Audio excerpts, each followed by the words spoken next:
Time management আমাদের প্রত্যেকের জীবনের একটা বড় সমস্যা।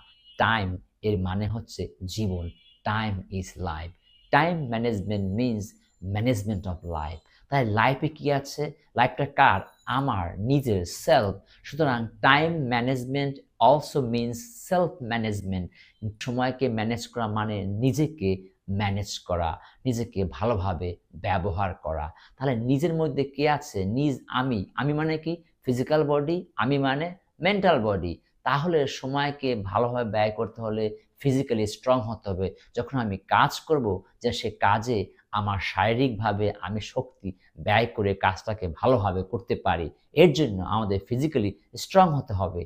ফিজিক্যালি স্ট্রং হওয়ার জন্য আমাদের নিয়মিত যোগাভ্যাস করতে হবে, ব্যায়াম করতে হবে এবং খাদ্যের দিকেও আমাদের খেয়াল করতে হবে। তাহলে ফিজিক্যালি স্ট্রং যত বেশি হব, তত আমি টাইমের সাথে কোনো কাজটাকে ভালোভাবে, সুন্দরভাবে করতে পারবো। দ্বিতীয়ত হচ্ছে মেন্টাল এনার্জি। মেন্টাল এনার্জি মানে হচ্ছে মেন্টাল শার্পনেস, অর্থাৎ মনের সেই তীক্ষ্ণতা।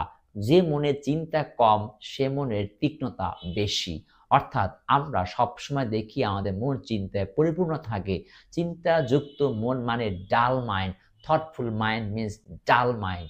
তাই আমাদের সবসময় চিন্তামুক্ত রাখতে হবে, ব্রেনটাকে শার্প রাখতে হবে। চিন্তামুক্ত মন মানে এনার্জেটিক মাইন্ড।